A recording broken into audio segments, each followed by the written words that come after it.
وقال الذين كفروا لن نؤمن بهذا القرآن ولا بالذي بين يديه ولو ترى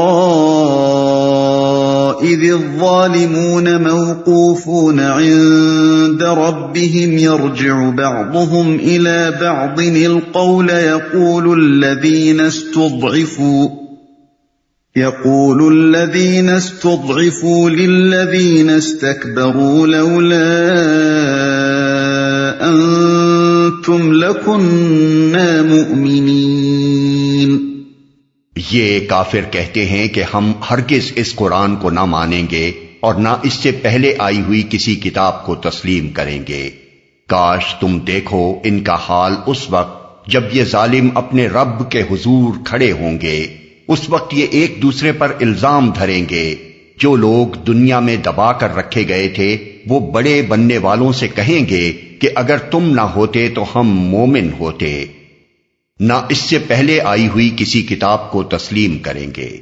مراد ہیں کفار عرب جو کسی آسمانی کتاب کو نہیں مانتے تھے۔ ہم مومن ہوتے یعنی عوام الناس جو آج دنیا میں اپنے لیڈروں، سرداروں، پیروں اور حاکموں کے پیچھے آنکھیں بند کیے چلے جا رہے ہیں اور ان کے خلاف کسی ناصح کی بات پر کان دھرنے کے لیے تیار نہیں ہیں، یہی عوام جب اپنی آنکھوں سے دیکھ لیں گے کہ حقیقت کیا تھی اور ان کے یہ پیشوا انہیں کیا باور کرا رہے تھے، اور جب انہیں یہ پتہ چل جائے گا کہ ان رہنماؤں کی پیروی انہیں کس انجام سے دوچار کرنے والی ہے، تو یہ اپنے ان بزرگوں پر پلٹ پڑیں گے اور چیخ چیخ کر کہیں گے کہ کمبختو، تم نے ہمیں گمراہ کیا، تم ہماری ساری مصیبتوں کے ذمہ دار ہو، تم ہمیں نہ بہکاتے تو ہم خدا کے رسولوں کی بات مان لیتے۔ قال الذين استكبروا للذين استضعفوا أنحن صددناكم عن الهدى بعد إذ جاءكم بل كنتم مجرمين۔ وہ بڑے بننے والے ان دبے ہوئے لوگوں کو جواب دیں گے، کیا ہم نے تمہیں اس ہدایت سے روکا تھا جو تمہارے پاس آئی تھی؟ نہیں، بلکہ تم خود مجرم تھے۔ یعنی وہ کہیں گے کہ ہمارے پاس ایسی کوئی طاقت نہ تھی جس سے ہم چند انسان تم کروڑوں انسانوں کو زبردستی اپنی پیروی پر مجبور کر دیتے۔ اگر تم ایمان لانا چاہتے تو ہماری سرداریوں اور پیشوائیوں اور حکومتوں کا تختہ الٹ سکتے تھے۔ ہماری فوج تو تم ہی تھے، ہماری دولت اور طاقت کا سرچشمہ تو تمہارے ہی ہاتھ میں تھا۔ تم نذرانے اور ٹیکس نہ دیتے تو ہم مفلس تھے، تم ہمارے ہاتھ پر بیعت نہ کرتے تو ہماری پیری ایک دن نہ چلتی، تم زندہ باد کے نعرے نہ مارتے تو کوئی ہمارا پوچھنے والا نہ ہوتا، تم ہماری فوج بن کر دنیا بھر سے ہمارے لیے لڑنے پر تیار نہ ہوتے تو ایک انسان پر بھی ہمارا بس نہ چل سکتا تھا۔ اب کیوں نہیں مانتے کہ دراصل تم خود اس راستے پر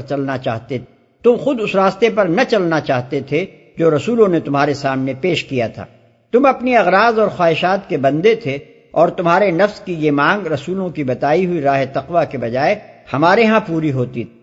تم حرام و حلال سے بے نیاز ہو کر عیش دنیا کے طالب تھے اور وہ ہمارے پاس ہی تمہیں نظر آتا تھا۔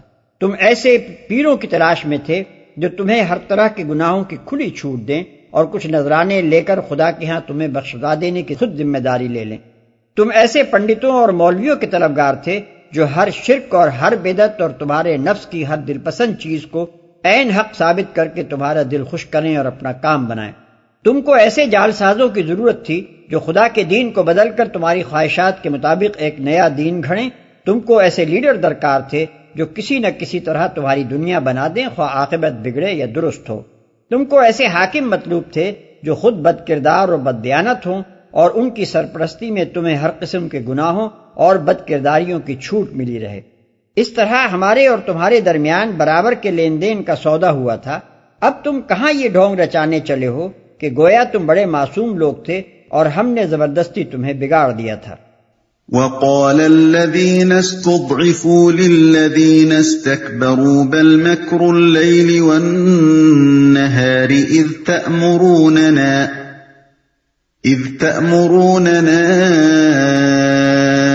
أن نكفر بالله ونجعل له أندادا وَأَسَرُّوا النَّدَامَةَ لَمَّا رَأَوُا الْعَذَابَ وَجَعَلْنَا الْأَغْلَالَ فِي أَعْنَاقِ الَّذِينَ كَفَرُوا هَلْ يُجْزَوْنَ إِلَّا مَا كَانُوا يَعْمَلُونَ۔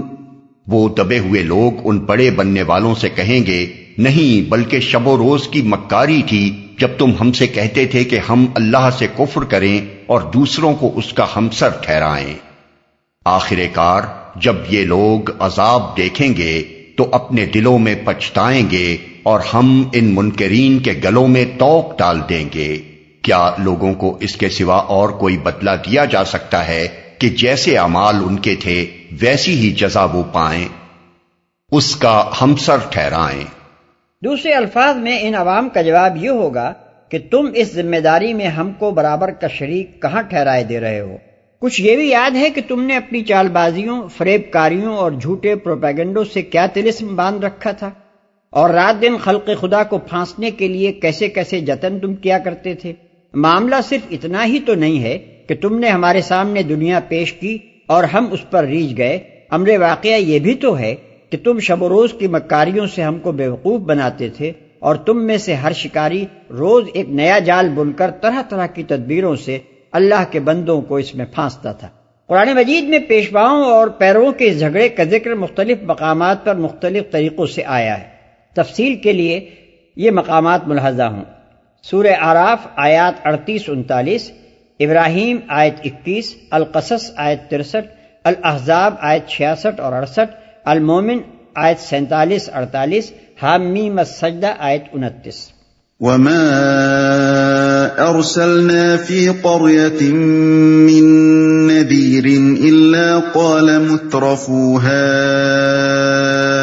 إِنَّا بِمَا أُرْسِلْتُم بِهِ كَافِرُونَ۔ کبھی ایسا نہیں ہوا کہ ہم نے کسی بستی میں ایک خبردار کرنے والا بھیجا ہو اور اس بستی کے کھاتے پیتے لوگوں نے یہ نہ کہا ہو کہ جو پیغام تم لے کر آئے ہو اس کو ہم نہیں مانتے۔ یہ بات قرآن مجید میں بکثرت مقامات پر بیان کی گئی ہے کہ انبیاء علیہ السلام کی دعوت کا مقابلہ سب سے پہلے اور سب سے آگے بڑھ کر ان خوشحال طبقوں نے کیا ہے جو دولت و حشمت اور نفوذ و اقتدار کے مالک تھے۔ مثال کے طور پر یہ مقامات ملاحظہ ہوں۔ الانعام آیت 123، الاعراف آیات 60، 66، 75، 88 اور 90، ہود آیت 27، بنی اسرائیل آیت 16، المومنون آیت 24 اور 33 تا 38، 46 اور 47، الزخرف آیت 23۔ وَقَالُوا نَحْنُ أَكْثَرُ أَمْوَالًا وَأَوْلَادًا وَمَا نَحْنُ بِمُعَذَّبِينَ۔ انہوں نے ہمیشہ یہی کہا کہ ہم تم سے زیادہ مال اولاد رکھتے ہیں اور ہم ہرگز سزا پانے والے نہیں ہیں۔ ان کا استدلال یہ تھا کہ ہم تم سے زیادہ اللہ کے پیارے اور پسندیدہ لوگ ہیں، جبھی تو اس نے ہم کو ان نعمتوں سے نوازا ہے جن سے تم محروم ہو، یا کم از کم ہم سے فروتر ہو۔ اگر اللہ ہم سے راضی نہ ہوتا تو یہ سر و سامان اور یہ دولت و حشمت ہمیں کیوں دیتا؟ اب یہ بات ہم کیسے باور کر لیں کہ اللہ یہاں تو ہم پر نعمتوں کی بارش کر رہا ہے اور آخرت میں جا کر ہمیں عذاب دے گا؟ عذاب ہونا ہے تو ان پر ہونا ہے جو یہاں اس کی نوازشوں سے محروم ہیں۔ قرآن مجید میں دنیا پرستوں کی اس غلط فہمی کا بھی جگہ جگہ ذکر کر کے اس کی تردید کی گئی ہے۔ مثال کے طور پر یہ مقامات ملاحظہ ہوں۔ البقرہ آیت 126 اور 212، التوبہ 55-69، ہود 3 اور 27، الرعد آیت 26، الکہف 34 تا 43، مریم 73 تا 77، طٰہٰ 131، المؤمنون آیت 55 تا 61، شعراء آیت 111، القصص آیت 76 تا 83، الروم آیت 9، المدثر آیات 11 تا 26، الفجر آیت 15 تا 20۔ قل ان ربی یبسط الرزق لمن یشاء ویقدر ولكن اکثر الناس لا يعلمون۔ اے نبی ان سے کہو میرا رب جسے چاہتا ہے کشادہ رزق دیتا ہے اور جسے چاہتا ہے نپا تلا عطا کرتا ہے، مگر اکثر لوگ اس کی حقیقت نہیں جانتے۔ یعنی دنیا میں رزق کی تقسیم کا انتظام جس حکمت و مصلحت پر مبنی ہے اس کو یہ لوگ نہیں سمجھتے، اور اس غلط فہمی میں پڑ جاتے ہیں کہ جسے اللہ کشادہ رزق دے رہا ہے وہ اس کا محبوب ہے، اور جسے تنگی کے ساتھ دے رہا ہے وہ اس کے غضب میں مبتلا ہے۔ حالانکہ اگر کوئی شخص ذرا آنکھیں کھول کر دیکھے تو اسے نظر آ سکتا ہے کہ بسا اوقات بڑے ناپاک اور گھناونے کردار کے لوگ نہایت خوشحال ہوتے ہیں، اور بہت سے نیک اور شریف انسان جن کے کردار کی خوبی کا ہر شخص معترف ہوتا ہے تنگ دستی میں مبتلا پائے جاتے ہیں۔ اب آخر کون صاحب عقل آدمی یہ کہہ سکتا ہے کہ اللہ کو یہ پاکیزہ اخلاق کے لوگ ناپسند ہیں اور وہ شریر و خبیث لوگ ہی اسے بھلے لگتے ہیں؟